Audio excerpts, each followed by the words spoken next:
Rosenberg is a very conservative Jewish radio show host.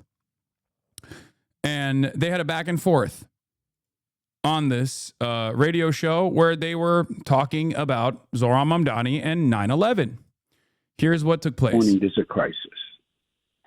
And people's lives are at stake. God forbid another 9/11. Can you imagine Mamdani in the seat? Hey, I could. He'd be cheering. Well, it's another problem. But can you imagine that? No. Listen. If Mamdani was in the seat on 9/11. Yeah. What would have happened in the seat? Oh, come on. Yeah. Just straight up saying, like, he'd be cheering on the 9/11 attack if he was the mayor, if another 9/11 was happening. And here is Zohran's response to it. Before you sat down here on Sid Rosenberg's radio show, your opponent Andrew Cuomo said this, quote, God forbid another 9/11. Can you imagine Mamdani in the seat, end quote. Rosenberg responded by saying he'd be cheering. Andrew Cuomo said, quote, that's another problem. I want to get your reaction. This is disgusting. This is Andrew Cuomo's final moments in public life, and he's choosing to spend them making racist attacks on the person who would be the first Muslim to lead this city. And frankly, it's not about me. It's about the fact that there are more than 1 million Muslims who live in New York City. And to have our faith be smeared and slandered. For the record, this is part of the reason why he can't just like outright say, oh, Hasan sucks, it's not me, when slam with the 9/11 shit, because there are very few victories there for him. Okay, that's the maximalist position, but he knows where that resentment is coming from. He knows that this is cynical framing, which is why I was a little upset initially with his disavowal of the globalize the intifada narratives. He made that calculation in the moment that it was not worthy of having to defend over and over again, and he just didn't want to fucking have to be inundated with this line of attack. So he thought he could just simply say, oh, well, you know, the globalized intifada thing, I don't say it, I disavow it, blah, blah, blah. It seems like a lot, I've done some learning. It seems like a lot of people, have a different approach to what it is, right? But it didn't do anything. It didn't stop. And just like his disavowal or condemnation of me, if he were to do that, would not stop the Islamophobic line of attacks. You have to, at a certain point, address the exact root cause of why this cynical approach is happening. And he's doing that right now. He's doing that right at this very moment where he says it is the dying last gasp of a desperate candidate that is endorsing full-throated Islamophobic attacks against his Muslim opponent.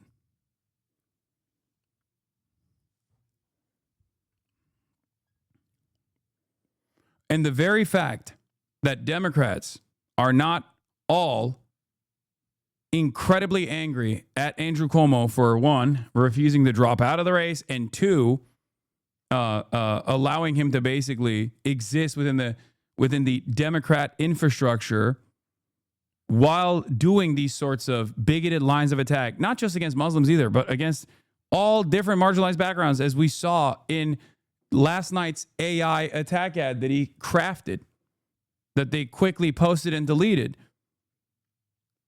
The very fact that a person who is claiming to be a true Democrat, an institutional Democrat on this race, is hitting maximalist, Islamophobic, and racist attacks against the actual Democrat on the ticket is insane. Where are all the vote blue no matter who liberals who claim that Bernie Sanders did not do enough? Even though Bernie Sanders not only endorsed Hillary Clinton, but actually went all around the country at the behest of Hillary Clinton and did the same for Joe Biden as well. I think the broader liberal attitude towards candidates that they previously thought were unelectable or radical is changing. Okay? There is a much healthier attitude from the liberal base towards the likes of Zohran Mamdani and towards the likes of Graham Plattner as well. We shall see how that translates to the Michigan Senate run of Abdul El Sayed. Okay?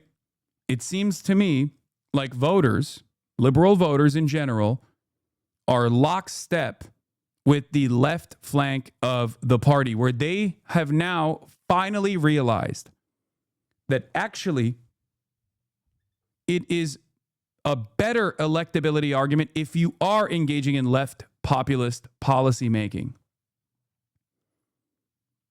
Okay?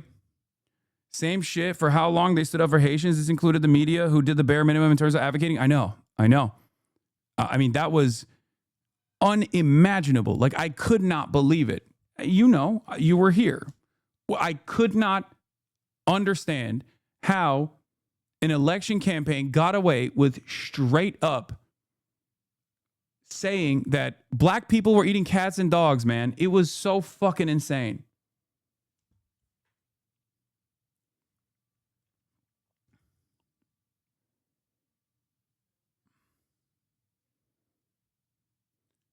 There hasn't been polling after the skull shit stopped baking. Wait, what? There hasn't been wide sweeping, broad condemnation over even the most irredeemable thing in the eyes of the liberals, which is having a fucking Nazi tattoo. Okay? That's all I'm stating. And we'll see. We'll see where it goes.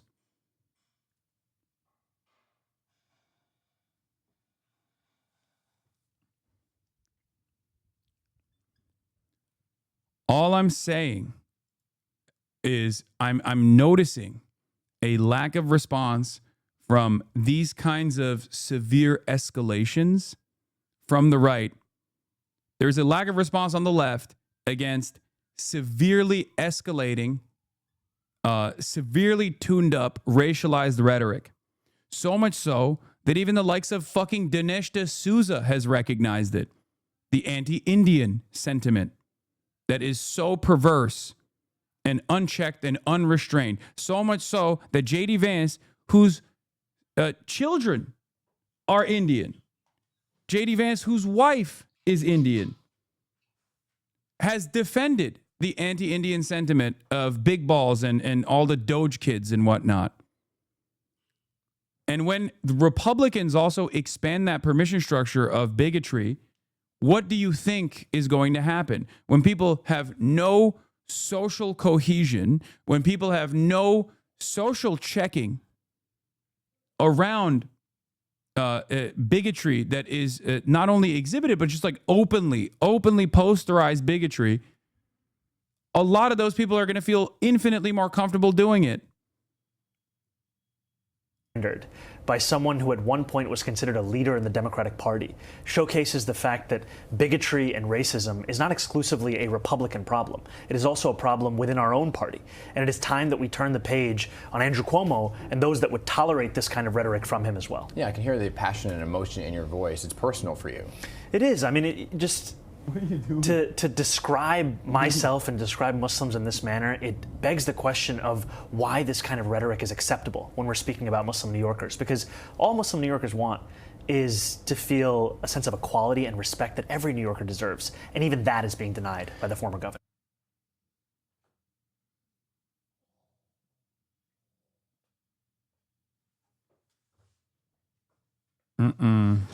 Don't even try it. Don't even try to get on my lap right now. Be careful. There's a bear behind you. I know. It's terrifying. Yeah.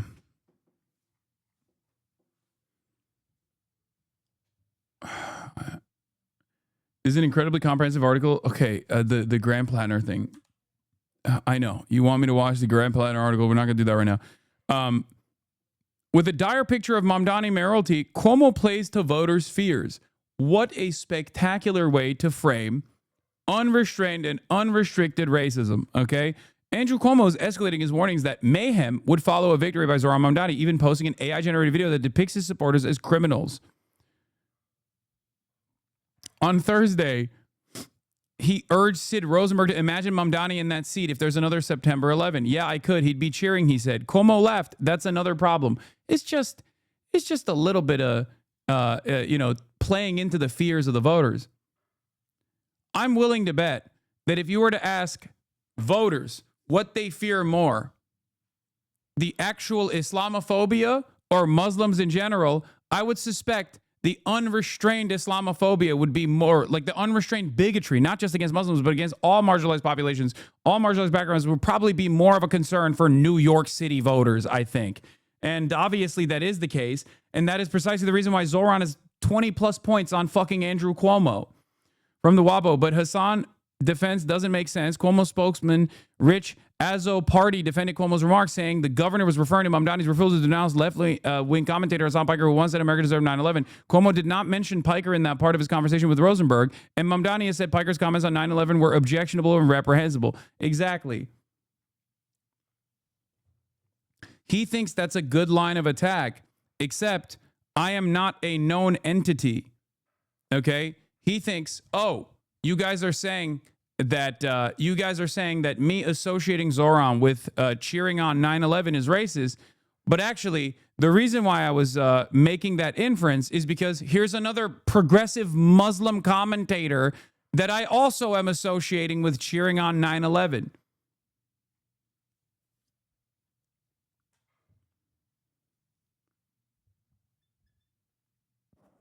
A Twitch streamer.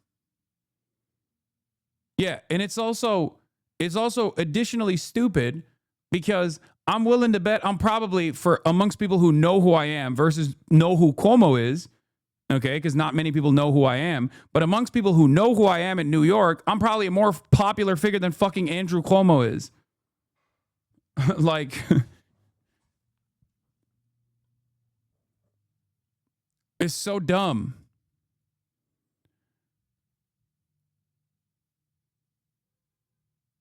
You just now said you're a Muslim. I'm so happy right now. Yes, obviously these people, when they make those associations, are really leaning into the Hasan Piker aspect of it. No one would actually fucking call into question if Zohran went on Bill Maher's TV show. No one would be like, well, remember when Bill Maher literally said the 9/11 attackers were brave 2 weeks after 9/11 and then said, you know what's not brave? Lobbing Tomahawk missiles from thousands of miles away. That's not brave. You know who is brave? Flying into those towers. That's what Bill Maher said. Do you think this kind of association would be taking place with Zohran Mamdani and Bill Maher if Zohran Mamdani went on Bill Maher's show? Fuck no. I wonder why. I wonder why.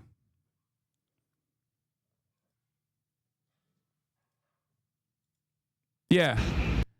And when asked to, when called into question his fucking remarks about Zohran Mamdani on the Sid Rosenberg show, this is what he retaliated with. It was just like last night when he was asked about directly addressing his victims, specifically the one that was in the room. He turned around and said, oh, why don't you do BDS on Uganda? A radio show that I was on. Not the co-host of the radio. The host. Yeah. A guy who was trying to present himself as like the Democrat Party's alternative, even though he lost the primaries, can easily go on a right-wing show and be unrestrained and racist while simultaneously turning around and being like, but this progressive guy who works with the Democrats, okay, me, that association is unacceptable. It's ridiculous.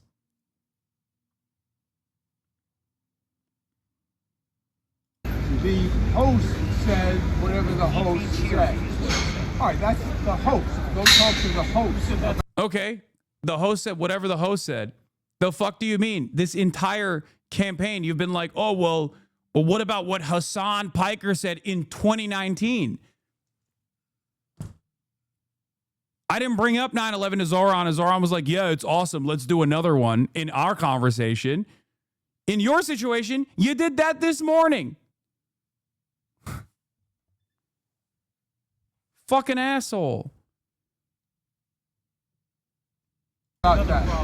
I said, about 9/11. Yes, I'm the host in this equivalent thing. Exactly.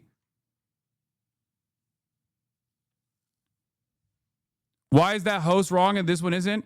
Well, one, because it's a bastardized quote about American foreign policy, and it was in 2019, dumbass. It wasn't yesterday. The equivalence of this being a line of attack would be if I went and talked to Zohran Mamdani and we extensively covered 9/11 and we fucking said, oh, America deserved 9/11, and he agreed with me. That would be a major blow to Zohran's campaign. Okay?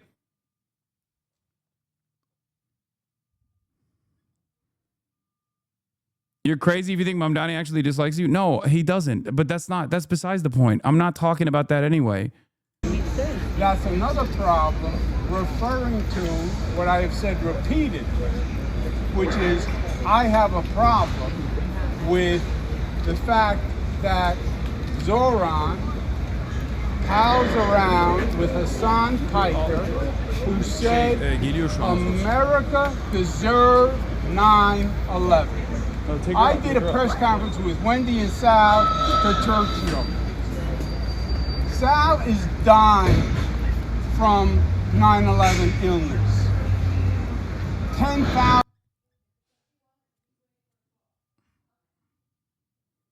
Bro, this is such a nutty thing. The host said it in reply to Cuomo saying, could you imagine Zohran being mayor during a terror attack? So they are giving him an out by not mentioning that? I know. Bro, you made it, and by extension, we made it. Bro, I'm on your side, but stop saying 2019 as if it was 20 years ago or something. Brother, what are you talking about? This is him defending his position on Islamophobia today, this morning. And then in defense of that, he's like, well, 6 years ago, 6 years prior to Zohran meeting HasanAbi, he once famously said America deserved 9/11 when talking about American foreign policy and the impact called blowback, a concept that has academic consensus. Me and Zohran did not talk about fucking 9/11, brother. What are you talking about? This is unironically the same shit that these guys do all the time where they're like, whoa, I can't believe you went on the Joe Rogan Experience. You know what I mean?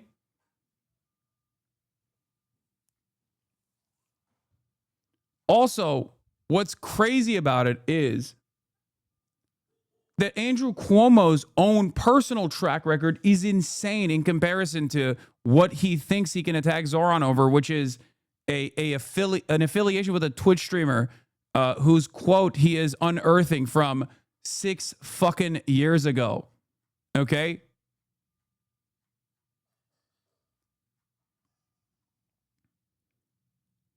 A concept where there is academic consensus on, for the record. Not said in the best possible way, but regardless. One in which there is academic consensus on the concept of blowback. Every moment that is spent relitigating this incident. Yeah, how Politico is reporting. Politico, Piker, who later said his 9/11 comments were inappropriate. Exactly. It's so fucking stupid. 1,000 New Yorkers have 9/11 illness. 3,000 died. Please stop justifying. Please stop trying to justify why not one but 2 Muslim dudes are being associated with like a promotion of 9/11. That's what he is doing. He is trying to associate and affiliate Zohran Mamdani in the eyes of the voters with 9/11 because Zohran is Muslim. Okay.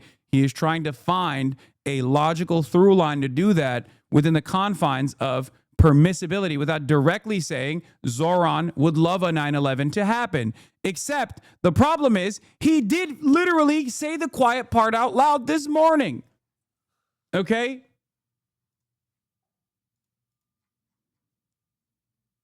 And now when people are calling into question why he did that, he's like, oh, well, he's friends with Hassan Piker, who loves 9/11 and wants more of it to happen. On 9/11, you want to say America deserved 9/11? You insult all the families of all the people. You insult all the families of all the victims of 9/11, of all the victims of 9/11 illness. Yeah. It is an And also, Zohran already condemned the comment itself. So, and then simultaneously said, we should still talk to people who we disagree with, regardless. And this is why the Democrats lose, which is correct. That's why I'm in this weird boat where, like, on the Graham Plattner stuff, there's like plenty of irredeemable shit in his background. But I do appreciate the fact that liberals are not playing around with this anymore. And I do think that liberals in New York are also not playing around with this shit at all when it comes to Zohran either. Okay? Where they're like, yeah, I don't give a fuck. Like, what are you talking about? We need to have more of that. We need to have more of that mentality in the base. And we need to have more of that mentality for leftists as well. Okay?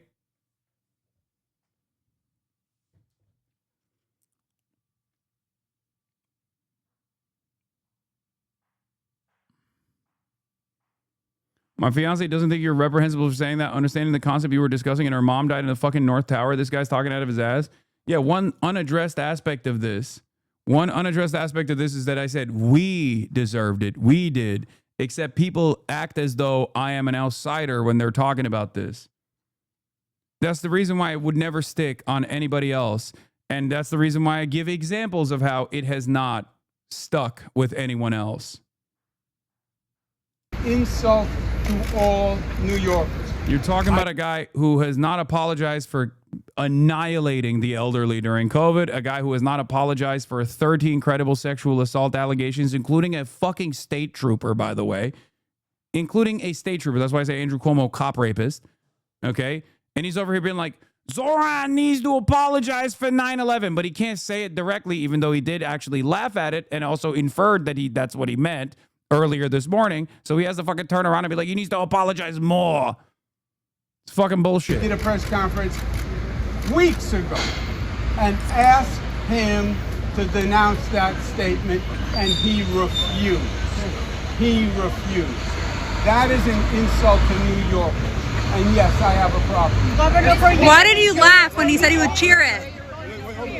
We're going to do this one at a time. Yeah. Anyway. My friend who's lived in Brooklyn her whole life was saying her dad hears them attack Zohran about you in 9/11, and it makes him like Zohran more because he doesn't want to get canceled for having friends who said dumb shit. I feel like that is more widespread than establishment Dems realize. Yes. I think the broader attitude that the right has demonstrated on their own candidates for actually reprehensible statements, not even like statements that could be defensible to a certain degree if understood within the context, if understood with what like the actual context is, but truly reprehensible statements, the right defends all the fucking time. Okay? It should be possible to critique a candidate's ideas without demonizing the candidate himself. To insinuate that a mayoral candidate would celebrate a second 9/11 is beyond disgusting and disgraceful. We all have a responsibility to lower the temperature and restore a measure of civility to our public discourse. Welcome back, Richie Torres.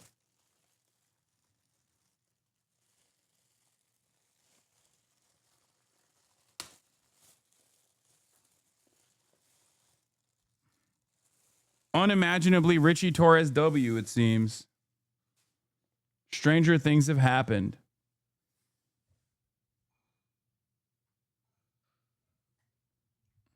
I agree, but I'm worried about not being able to acknowledge past mistakes. Reducing accountability structures would help. Dude, there is no accountability. No one gives a fuck. Wake up, okay? It's not real. It's just something that you cynically use towards your interlocutors and your opponents. Or cynically use to stalk your fucking least favorite Twitch streamers or some shit. What accountability? Andrew Cuomo's literally a fucking 13-time sexual assaulter. What do you mean accountability? The president is literally most likely a pedophile that was affiliated with the most prolific sex trafficker of minors. And you're like, oh, accountability. Oh, we got to do accountability. What accountability? What are you talking about? It doesn't exist. If only one side demands this like idiotic version of accountability that doesn't even exist in the fucking real world, and the other side is like, haha, accountability. What a bunch of idiots. We're going to fucking put forward drunk rapists and put them in the fucking head of the Department of Defense and then change the word to Department of War, as a matter of fact. And we're going to laser innocent fucking people on boats. And there is no accountability for any of that. What the fuck do you think there is accountability for? It's even a dumber version of fucking, this is what the Constitution says. Okay? It's a dumber version of, well, the Constitution says this is illegal. Okay? Because at least there is an existing pre-existing court structure. You might actually have a Trump appointee or a Reagan appointee, a judge that literally goes, you know what? I am going to defend the law for once and actually create a setback. There is no real mechanism of accountability. It doesn't fucking exist. The voters did not choose to hold Donald Trump accountable for his fucking actions. They elected him. Stop with this nonsense. It's literally just a way for you to get owned all the time. And the right knows this, okay? The right fucking knows this real well. That's why they cynically weaponize it against the left all the time. Thank God liberals broadly are just like, yeah, we're done with this shit. We're not doing this because obviously the other side is not playing this game at all. So why should we play this game and harm ourselves? Moral infallibility is bullshit, okay? Moral superiority is bullshit. Nobody fucking cares. So in the absence of any sort of like real structure, like the only thing you're doing is basically owning yourself and owning your allies in pursuit of this false moral purity that doesn't exist, especially because when you are easily duped, easily tricked in this way, you can be tricked in even circumstances that doesn't require any sort of fucking real accountability.